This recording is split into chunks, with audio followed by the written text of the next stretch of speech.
Okay, so we're recording now. Okay, so I think we're talking about pro-competitive mergers, and so this is basically the only math stuff that's related to this course, no? Which is ironically the pro-competitive part. The anti-competitive foreclosure is there, but the math itself can be quite involved, and we just don't have time for that. But here we go. We've got the vertical merger between firms that produce complementary products. Specifically, yung tinitignan natin dito is vertical integration along the supply chain, which economists might say that those are pro-competitive. And we will explain now why that would be, right? So you've got the pro-competitive merger between an upstream and downstream. So the upstream produces a product which is furthest away from the final consumer product. So you can think of that as an input to the final product. And then downstream are those closest to the final producer of the product. You can think of that as the retail part, the consumer front-facing part. So these relationships are complementary to each other because you need one to the other. In order to sell downstream, you need the product upstream. So you need to combine upstream and downstream together to produce that ultimate consumer product. Okay. And here's the big point. So vertical relationships between two monopoly firms in the upstream and the downstream leads to a loss of economic efficiency because of double marginalization. So what we'd like now is to show that double marginalization problem. Okay, here's the situation. You've got a single or monopolist upstream supplier. So the manufacturer, you can think of it as a manufacturer who sells this product.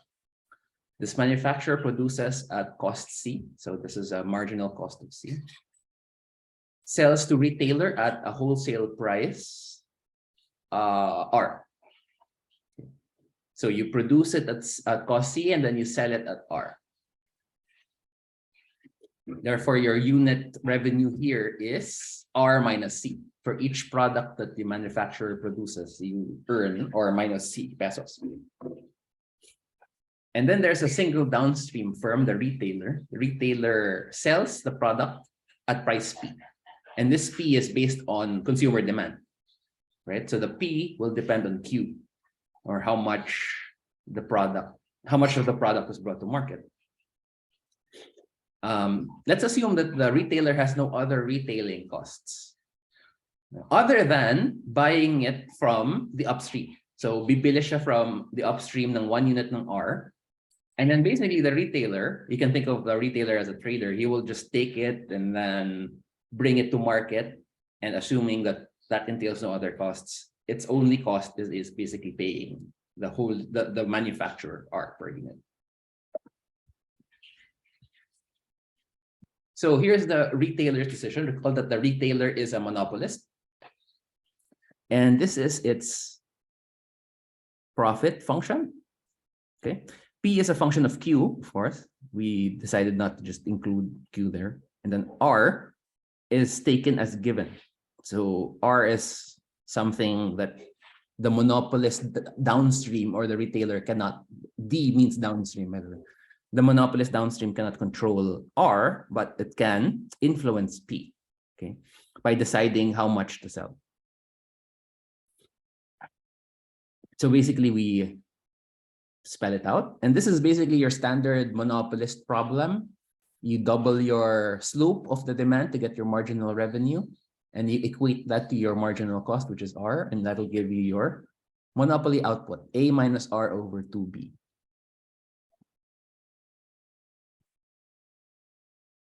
Okay.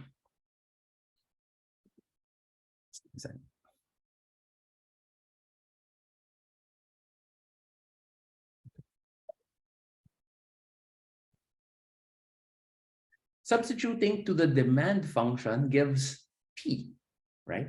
So if you take this and substitute it here to the demand function, replace this Q with A minus R over 2B, you will get the price downstream of A plus R over 2, which is again the monopoly price. And then its profit is the following, right? How do you get this? Well, you write this out with the numbers. P is now A plus R over 2 minus R times Q, which is A minus R over 2B, which gives you this. Okay, so this is all things that we've learned before. And like we said months ago, the monopolist decision of MR is equal to MC will come up again and again and again. Okay, so eto tayo. So this is the downstream demand. And here is the marginal revenue for the downstream unit. And ito yung quantity niya, and ito yung price. Okay. And this square here represents the profit of the downstream unit, because it's the price at which it sells, its marginal cost, and here is the profit of the downstream. Now, pansin niyo that the manufacturer's part in this has not been discussed yet. So now we will discuss it. So what is the manufacturer's decision is now how to influence the wholesale price. Recall that the retailer can influence the final price, right? The P. And similarly, since the manufacturer is a monopolist, it too can actually decide on what the Q is. Parang Q is sort of a joint decision.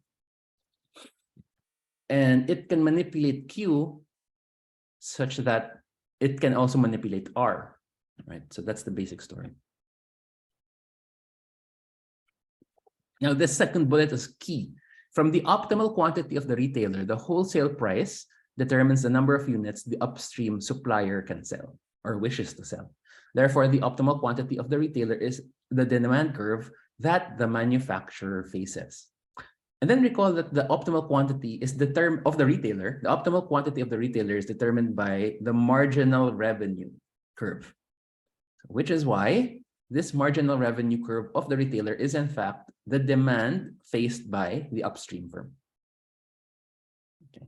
In other words, starting from this quantity, mag-iisip si manufacturer. What Q do I want to produce? Is it this or something else, right? Yung gusto ni downstream, ito. But that's not necessarily what I want, what maximizes my profit. Okay. So the inverse demand facing the upstream manufacturer at the wholesale price R is the following. So this is now the marginal revenue, but instead of writing marginal revenue here on the left side, we will write R, because this is the revenue. Okay, this is the R that the manufacturer will receive, given the fact na sinusunod ni retailer ang marginal revenue niya. Okay, to recall that the manufacturer earns price R, right? It sells its unit at price R to the downstream. The manufacturer does the same profit maximizing formula, which is just the marginal revenue equals to its marginal cost. But this time, it's A minus 4BQ because it's twice the slope of the marginal revenue of the downstream. Okay, so it's the usual. But now it's equating it to C, in which case, because it has its own costs of producing. Right? So Q, U are the upstream outcomes. A minus C over 4B. RU equals A plus C over 2.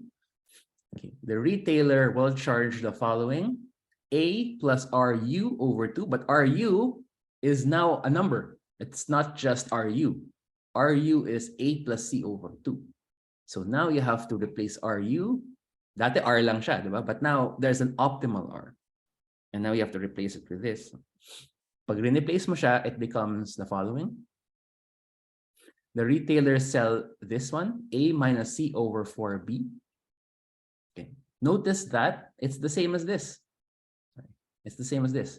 Because however much the upstream firm produces, the downstream firm will just decide how much to sell of it, in which case it will sell all of it. Right? In fact, it wanted to sell more, but then pansinin niyo A minus C over 4B, that is less than this one. Okay, and you'll see that clearer in the next graph, actually. And which is why the retailer sells everything that the upstream unit produces. Okay? What the upstream unit did was to restrict the output further from the quantity that the downstream unit wanted. Now, the profit for the manufacturer is the following, and the profit for the retailer is the following. Again, you should just use the values for R and the values for Q. So for example, for the retailer, yung kailangan mo is the value for, well, PD is already here. PD minus this one, RU times Q. That's how you get this one, right? P minus R times Q, wherein P is this one, Q is this one, and then R is this one. For the manufacturer, it's R minus C times Q. So that's what this is. And then the combined profit of the two is the following.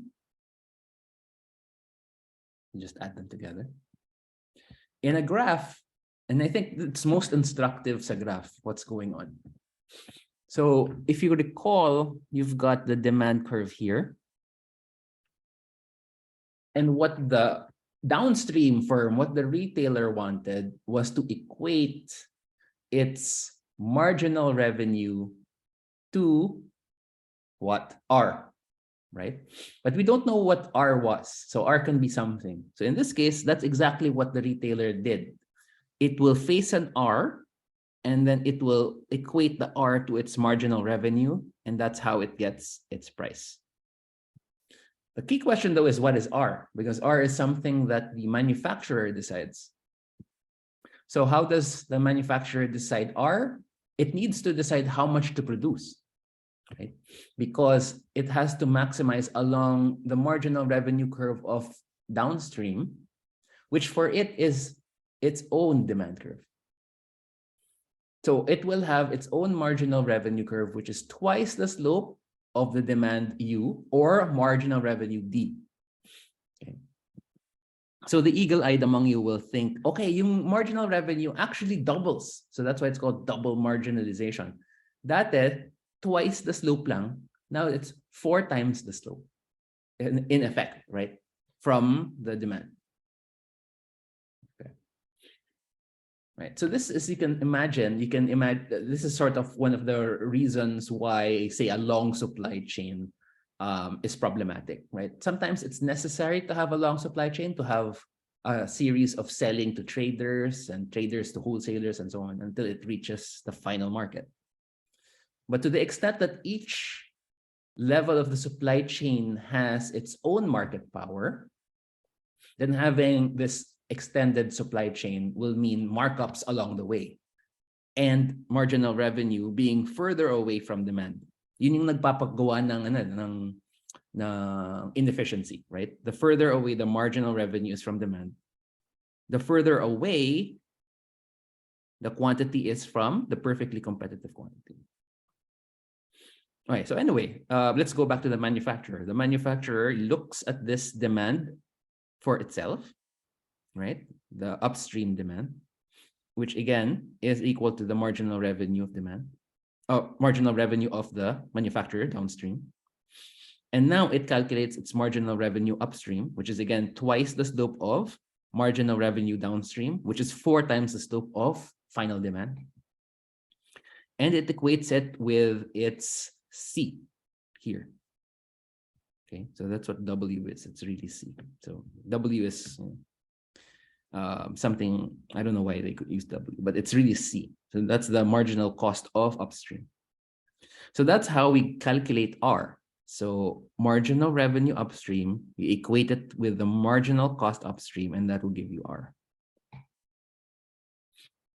Right. So notice also that only 4A minus C over 4B is actually produced, which is less than this one. This one would have been the output if only the retailer had market power. Okay. This one. But then here, this is the effect of the upstream market power, this extra movement here. Now you can trace the profits for each part of the supply chain. This is the profit for the retailer, which is analogous to this one, right? So this picture here is only like the upper half of the picture below. But then it's uncovering that underneath this square here is this other rectangle, which is the gap is R minus C times Q star, which is the optimum Q. So this is the profit for the manufacturer. Yeah. So you can even imagine another layer. For example, the manufacturer buys C from somewhere else, and that would again shift. That person's demand is the marginal revenue for the upstream. And if that were a monopolist, then it would then calculate a marginal revenue based on this MRU, which is twice the slope.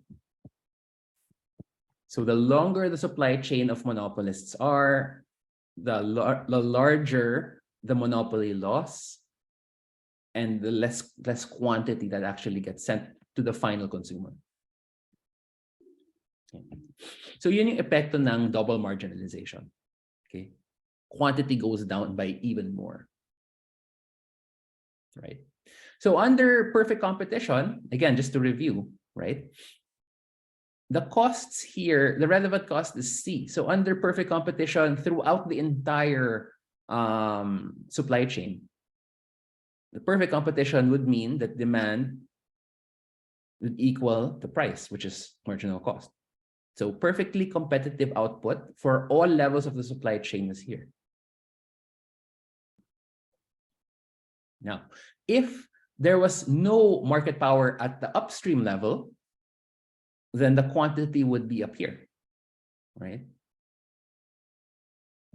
Because that would mean that R is exactly equal to C, and therefore the manufacturer has no profits, but then the retailer has a ton of profits, because now you would look towards the demand curve, and that would give you the new price.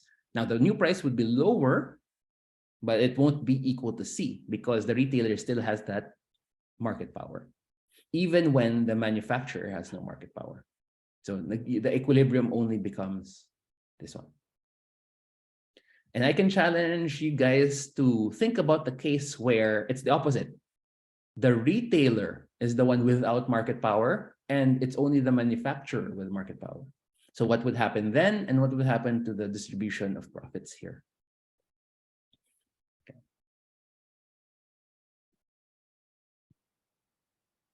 Let me just move something's blocking. Okay. With the merger of the upstream and downstream firms, the integrated firm is now a single monopoly whose goal is to maximize monopoly profits. So now think about a merger. Okay. Before, you had an upstream selling to a downstream, and they're independently deciding what the R is and what the P is and what the Q is. Right?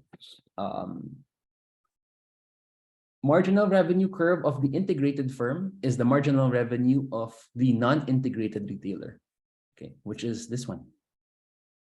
Equating to the MC, again, the MC is C because like merge the upstream and downstream. So now the marginal cost for the integrated firm is not some R, which is the intermediate wholesale cost, but it's really the manufacturing cost of C. So the output is here, which is, again, if you recognize this is the monopoly output and the monopoly price, but under the cost of C.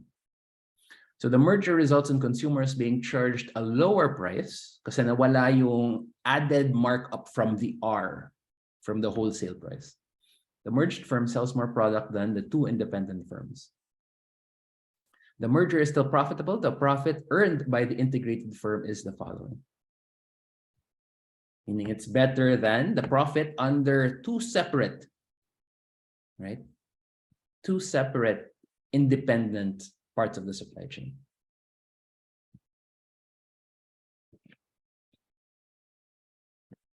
Okay.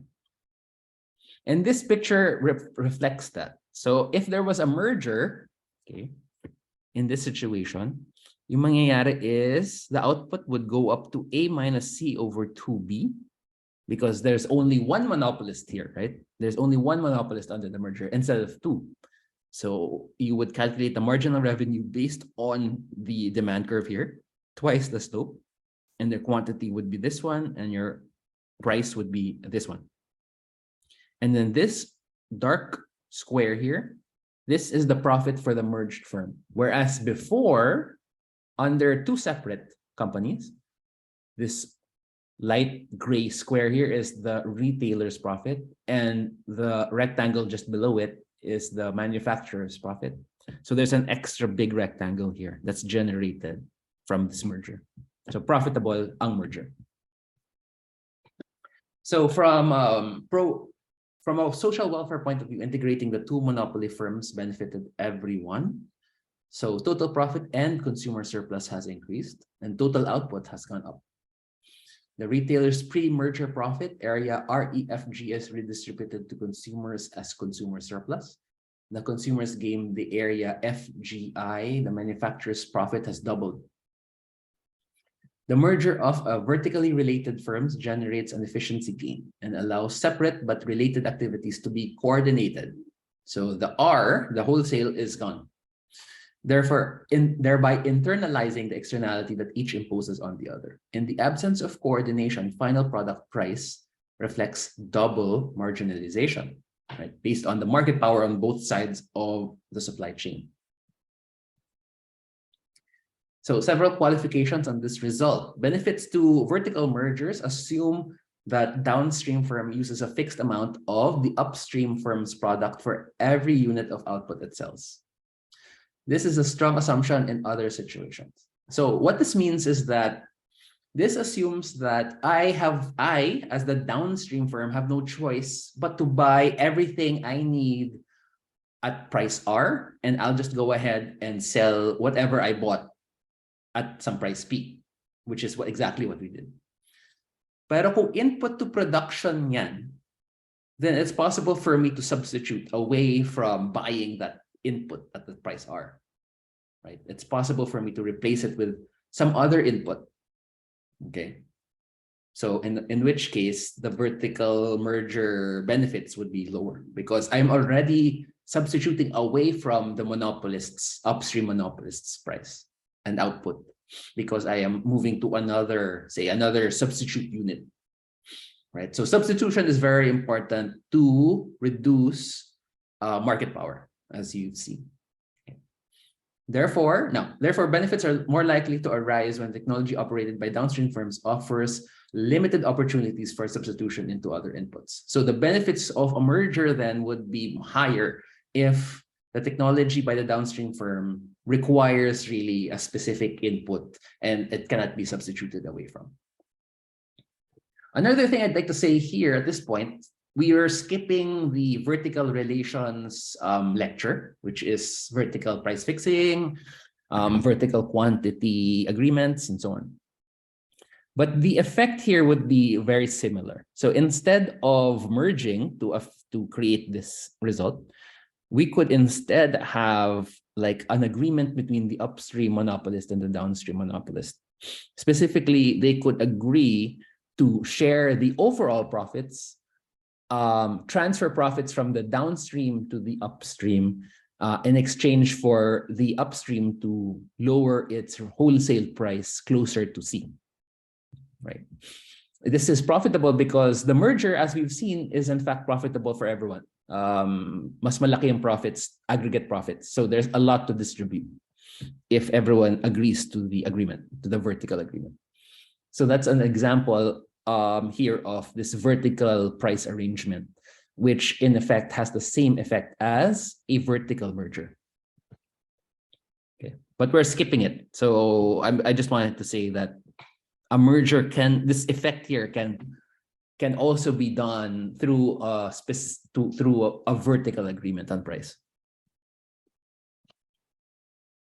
All right, so now let's go through some anti-competitive effects. Okay, so a lot of these anti-competitive effects I'm going to discuss now will be can be done via models and math, of course.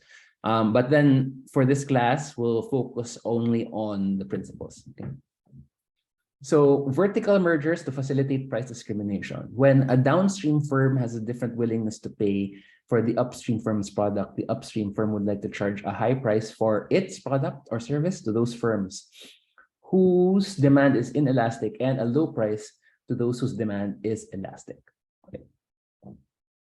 Recall that price discrimination has to solve the identification problem and arbitrage.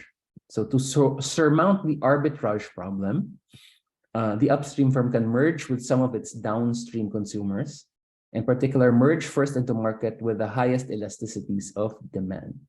Because the merger allows the upstream firm to prevent resale, it also allows the firm to charge a high profit maximizing price on the other low demand elasticity markets.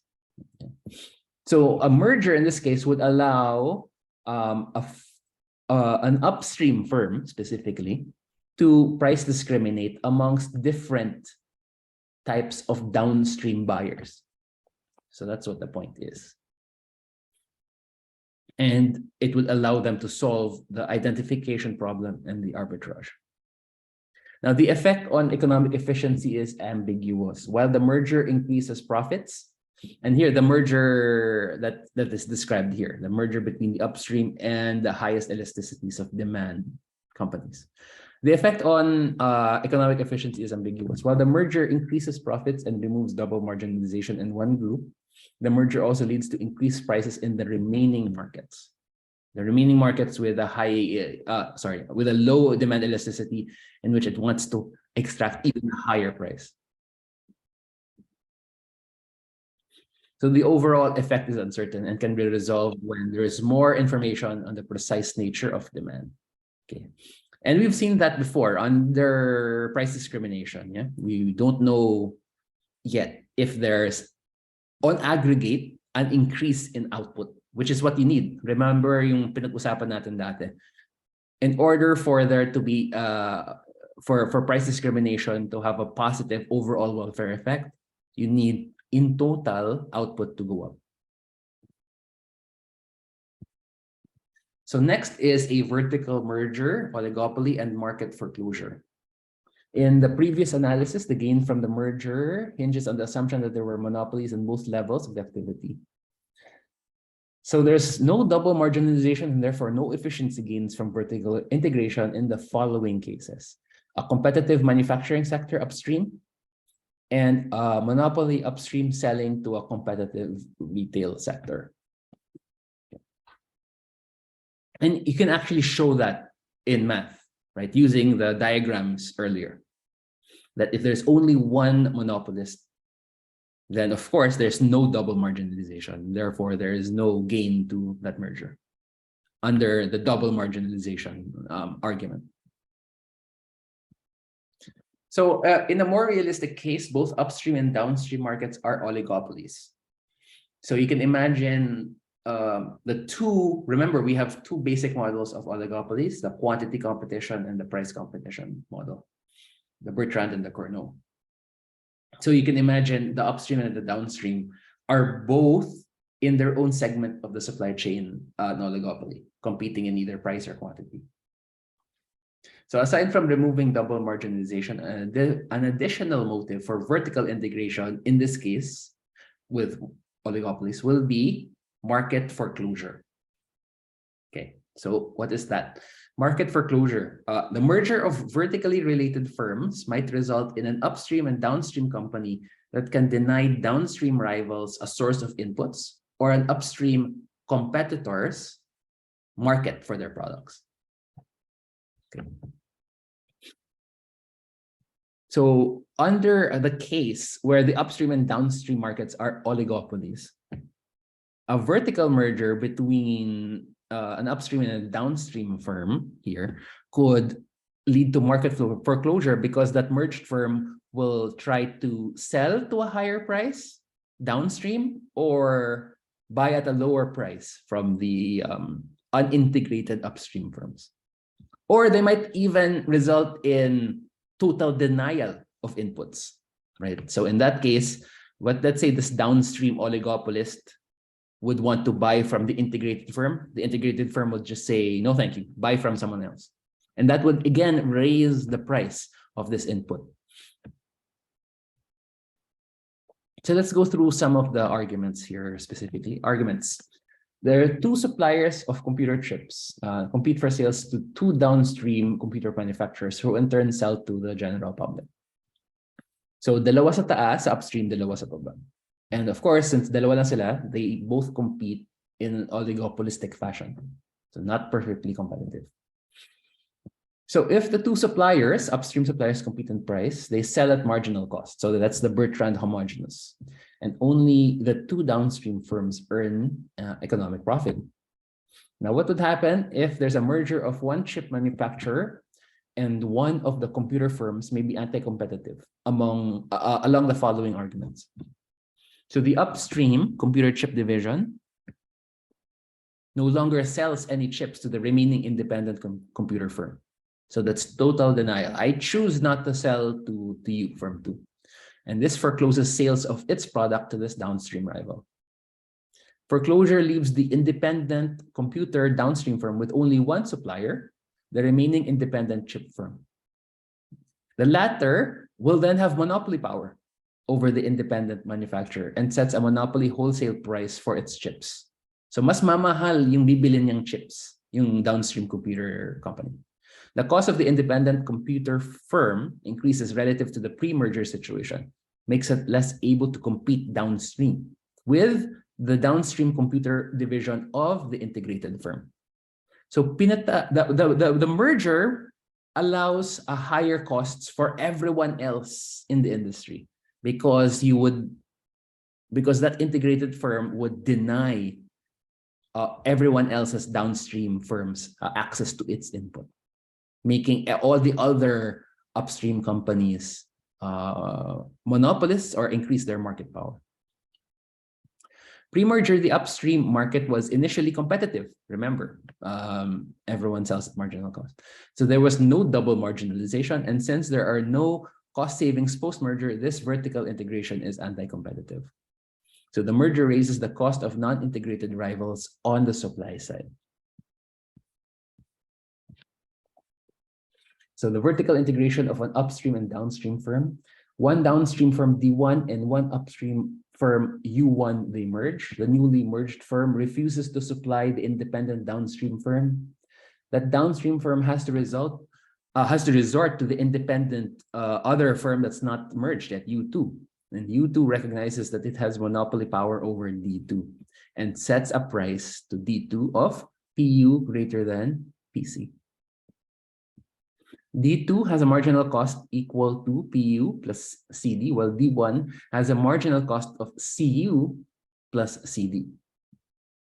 The integrated firm has removed the double markup in its pricing, and it's now competing in the downstream market as a low-cost competitor versus D2. Right, so the point here is PU is greater than CU, and it's written explicitly here. And therefore, the downstream firm D1 has an advantage, has a cost advantage. Mas mababa ang total cost niya, CU plus CD versus PU plus CD. So here's a discussion from Shapiro's paper. I thought to include that before, but then I removed this paper from the list of papers we could have written an essay about. But this paper from Shapiro basically allows us to think about this in this simple, very simple diagram. So let's say that you've got these upstream inputs here, and this tracks exactly with the earlier discussion. Let's say there are essentially two sources upstream, this one and then this one, right? The proposed merger between U1 and D1 will reduce or eliminate EDM between the two, assuming that is an issue, right? Because it's possible that it's not. This is RRC, which is raising rivals' costs.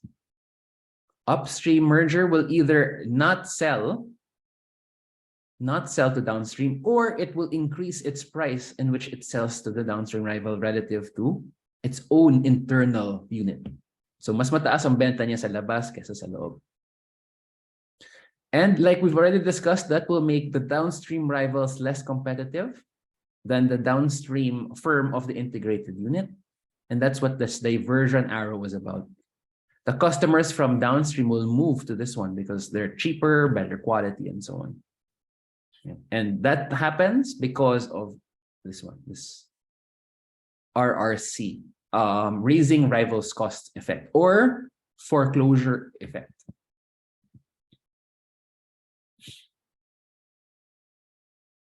So when you're talking about this foreclosure analysis, especially in my industry, the antitrust industry. So you think about three things, okay?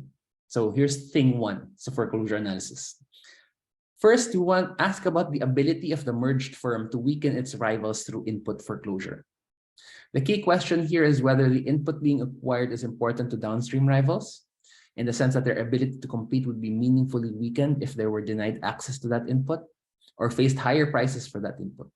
Yeah, so there are two possibilities, right? You're either denied access or simply faced higher prices. So the integrated firm would sell its input to you for a higher price.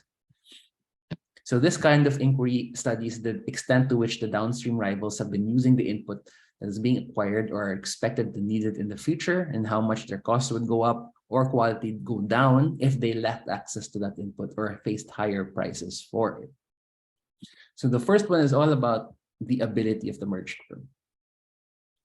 The second question is the incentive. Second one asks about the incentive of the merged firm to weaken its rivals by raising its input price or denying them access to the input. Okay, so this is central, right? Because remember, when you're denying input, you're not selling. And if you're not selling, you're not earning. So why would you want to do that? So the central question here is whether weakening these downstream rivals would enhance the profits of the merged firm due to diverted downstream sales. So yun ang kailangan mong mangyari, that by stopping selling at the upstream, you would have more sales downstream. And that is the incentive of the merged firm. If there is no diversion downstream, then you're just losing out, right? From not selling. Okay. Of course, this does not this is not so critical or not as important. This diversion argument, right? This diversion ratio argument is not that important if instead of total foreclosure, you will just increase the price. Okay, because in that case, you will still earn. You're just choosing, say, more of a monopolistic price. But then the question is, see upstream, ito nga, see ability. Of course, this assumes the ability of the merged firm to do that. And that substitutes of the input of the merged firm is not that great. That's why it allows the ability to increase the price or even to completely foreclose the input.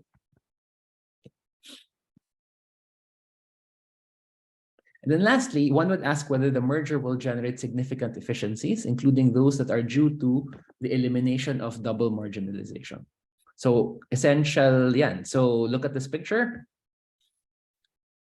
So there will be diversion because of RRC, tataas yung costs ng competitors downstream. But there might also be diversion because bababa ang costs ni merger.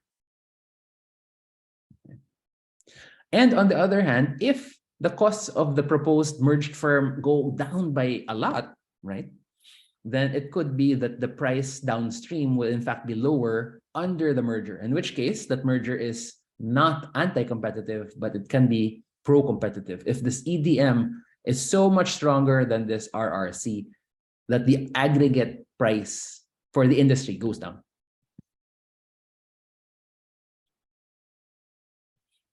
Okay, so I think we can skip this. We're good. That's exactly the same. This just uses Salinger's argument, which is exactly what we've been talking about so far. Okay, so lastly, we'll be talking about conglomerate mergers. So these mergers bring under common control firms whose products are neither direct substitutes or complements. So as opposed to vertical merger, right?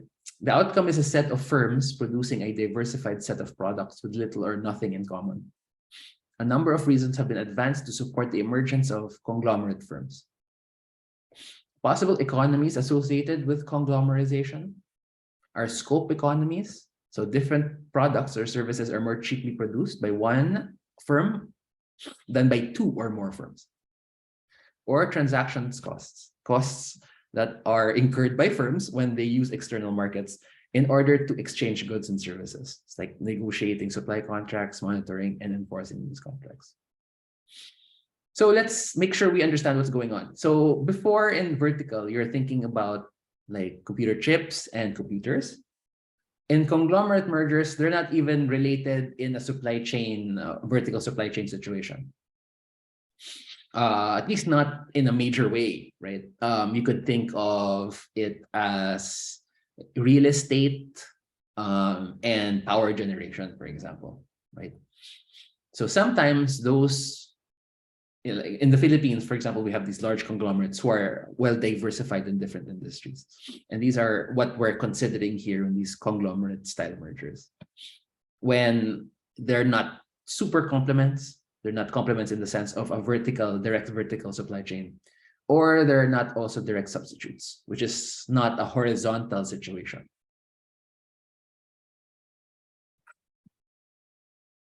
So for conglomerate mergers, for scope economies to be an important element in conglomerate mergers, it is necessary that firms merging are related and that there's some sort of related markets or have similar production technologies, which is possible, but some conglomerates do not appear to be consistent with this hypothesis.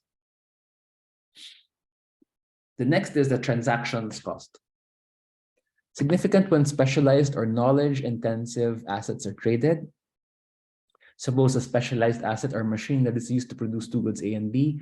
Markets are highly concentrated. Owner of the machine has spare capacity if it will only produce product A. If such spare capacity exists, the owner of the machine may wish to use it to produce good B as well. The conglomerate merger, if only to avoid cost of negotiation between firms if a leasing agreement is used. Okay. So what this is saying is that if an agreement is used in lieu of a merger, then if transactions costs are high, then it would prefer the merger. Transactions cost problems are particularly important when the asset involved is knowledge or information. Knowledge of such matters is generally embodied in specific individuals or teams and is therefore difficult to envision contracts to lease this knowledge. Efforts to minimize the transactions costs associated with contracting between firms may explain conglomerate mergers to some extent. There's also managerial motives. Conglomerization may be the interest of management, even if it is not in the interest of shareholders. And managerial interest usually prevail because the shareholders have scattered interest in different companies. And the separation of management and ownership in large companies. So management can pursue its own agenda to a limited extent if monitoring is absent or limited. Now, suppose management compensation is based on growth. By management, we mean here the CEOs, the managers of the companies. The management would support a conglomerate merger, which offers management this growth, right? Because it would be reflected in their financial statements as a larger company, the growth in the size of the company. It avoids antitrust problems associated with horizontal mergers as an avenue for growth. It avoids competition from rivals should their market shares be threatened. Management may also pursue conglomeration to minimize risk. So this diversification in income sources may be important to management. Pursue conglomerization to protect against fluctuations in profits by diversifying your sources of income. Okay, so entrenchment and rent seeking could be an effect. Right? More difficult to replace managers who run more complicated firms. The more complex the organization, the more difficult it is for shareholders to monitor management and to guard against managers skimming off profits for their own benefit. However, of course, because conglomerization minimizes risk, the management, that might also benefit the owners, right? Because that means that if the owners themselves own shares in this diversified company, then that means the owners themselves will also minimize their risk and also protect their income streams from this, variations across industries. So that's why the management and the shareholders might also agree that this diversification of diversification of income source based on risk would be something that both management and shareholders would support. Okay, so that ends our discussion on vertical mergers. And I would again make sure everyone understands the pro-competitive argument here, or the double marginalization argument, and understands the different kinds of anti-competitive effects. Okay, which is price discrimination, and what's the other one? Market foreclosure. Okay, so give me a couple more minutes. Let's take a little break for a couple minutes. Let's pause, and then I will begin the last part, which is an introduction to the Philippine Competition Act. Morning. Okay, so this is the overview on the PCA and the commission. So a little bit of caveat. So I am an economist working at the PCC. And here I am working or speaking as a competition economics scholar, and it reflects my understanding of the PCA. Of course, it does not bind the PCC at all. Also, from a practical point of view today, I might not finish because we have, what is this? 11 minutes. So I will just finish the lecture in another video, to the extent that I do not finish this. But this is an important part of the final. So I would also consider people to review these sets of slides. I will upload these slides and the vertical merger slides after the class. So the timeline for the PCA and its IRR, the important part here really is a lot of work happened between here in the 90s and in 2015 to establish the PCA that finally passed in 2015, 2016, right? In fact, antitrust has been in the works for a while, okay? And it's only here that finally we have codified it, right? So this is what I was talking about, which is the road to the PCA. The revised penal code has specific entries or articles imposing penalties on monopolization. So this one would be quite similar, in fact, to what's called in the United States as their antitrust laws, except hindi siya ganun ka-enforced. Okay, in fact, it's widely ignored because it's very unclear what any of these things mean. And then the 87 Constitution specifically requires, to prohibit monopolies, no combinations in restraint of trade. So again, following the same language as the United States and its own antitrust jurisprudence and tradition. The Price Act prohibits price manipulation.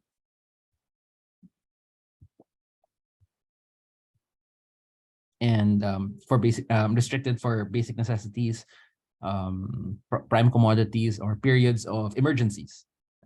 So magkakaroon ka ng fixed price during these periods.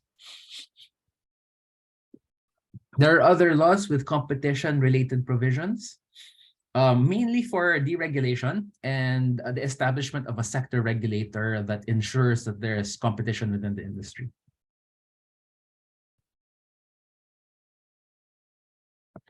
Okay, so this is in the law itself, which is the features of the Philippine Competition Act. It will enhance economic efficiency, prevent economic concentration, penalize forms of anti-competitive agreements, abuse of dominant position, and anti-competitive mergers and acquisition with the objective of protecting consumer welfare. So I would point this out, that these are the main forms of conduct that the PCA focuses on. Sorry. Anti-competitive agreements, abuse of dominant position, and anti-competitive mergers and acquisitions. Okay, so those are the three broad classes of things that the Philippine Competition Act guards against. And it does it with the objective of protecting consumer welfare. So who is under the PCA? Well, any person or entity engaged in trade, industry, or commerce. That includes government corporations to the extent that they are engaged in a trade or industry or commerce in the Philippines. Trade associations as well, if used in violation of the PCA. The only exception here is labor unions, and labor unions exist in order to talk about prices, specifically yung wages nila. So that's why they are exempted. Trade associations should use its association to promote the welfare of the industry and not to discuss where it, to divide the market, not to discuss fixing prices, not to discuss not selling or limiting to whom you want to sell to, etc., etc. Which transactions? Local trade, absolutely. International trade having substantial direct effects in trade, industry, or commerce in the Philippines also is included.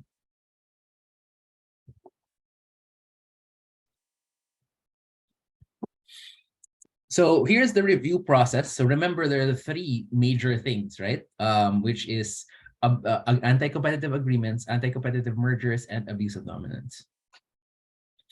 So these three bullets identifies the three things that's part of our work when we review all of these three different classes of conduct, right? First, you think about market definition. This is something we've already discussed before. Okay. You define overlaps, meaning, are you in a horizontal competitive relationship? Okay, with who, right? Who are overlapping your conduct, for example? Where are you producing? Okay. What are you producing? So the geographic and product market are key. Okay. Overlaps are, of course, key here when it comes to mergers, right? So you're particularly interested in horizontal mergers. So you're interested in whether you're competing in the same product and geographic market. Next, identify theories of harm based on prohibited acts, which are the big three, right? Into either mergers, agreements, or unilateral abuse of dominance. Okay, the different conducts can have different standards of evidence. But for each act, you should be able to identify what the harm is and what kind of evidence is necessary to establish that harm. And finally, it's possible that some of these acts might have efficiencies or exclusions or defenses. So that's also a key part in the review process when it comes to assessing specific conduct. Okay, so let's review again or remind ourselves what the big three are. The Philippine Competition Act prohibits anti-competitive agreements, abuse of dominant position, and anti-competitive mergers and acquisitions. They're anti-competitive when they substantially prevent, restricts, and lessens competition in the market.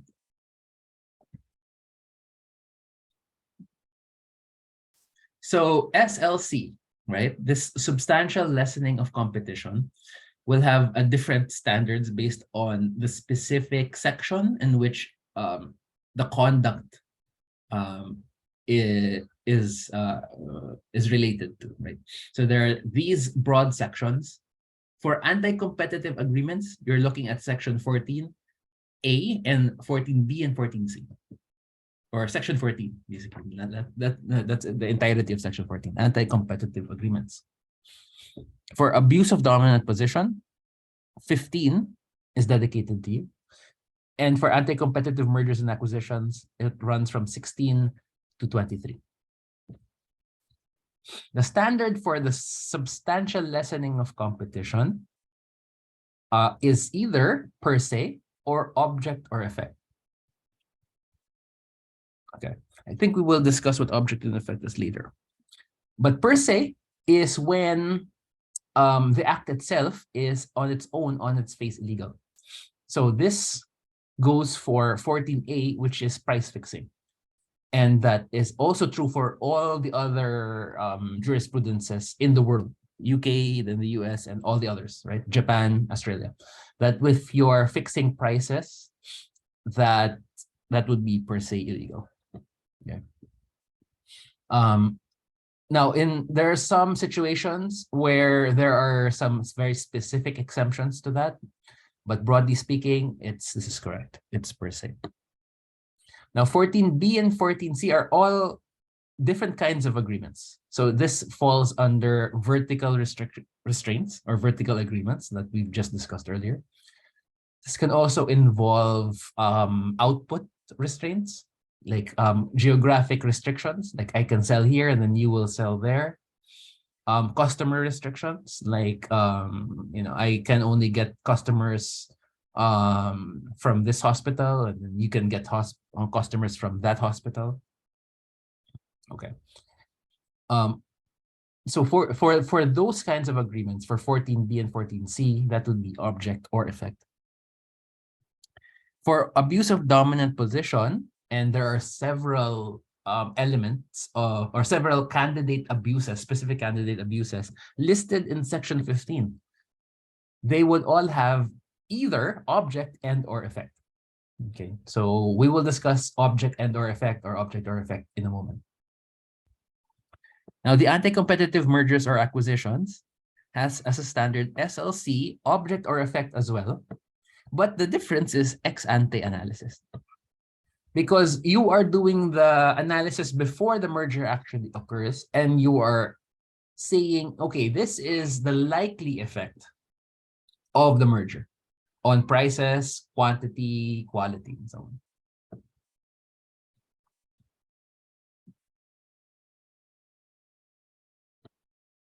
Okay, so it provides the legal standards that we've just discussed. And this is the last slide we're going to do. How many more slides? Oh yeah, we still have a lot. So I'm going to continue recording this lecture in a moment. But let me end this session with this. Legal standards, it provides analytical tools and models for understanding potentially unlawful conduct and the implications on consumer welfare, consumer well-being. So there are two broad types of standards: effects-based and object-based, and rule of reason and per se.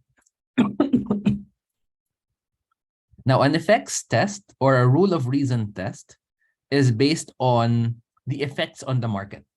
Okay. And economics is the tool in which we can either guess ex ante or understand actual happenings in the market using economics to see whether the conduct itself substantially lessens competition, raises prices, or lowers quality of products in the market. Okay, so economics comes in mainly from effects-based questions or rule of reason-based questions. Okay. And the succeeding slides will discuss specifically what that means. So it's hard to discuss what these things are in general, okay? But then that's the idea, that per se and object-based are based on, the form of the conduct itself. Like if you fix prices, then under per se, that is and under object also, under object, and if you are proven to actually have done the conduct, then the form of conduct, the actual conduct is enough, right? And then that would run afoul of the PCA. If a specific conduct falls under effects-based, or what in the United States is called the rule of reason, then you would need economics to prove that this act actually decreases consumer well-being, increases prices, lowers the quality or the quantity of the product. And those are the two broad differences there. All right, so we will end here, and babalikan lang natin. I'll stop the recording.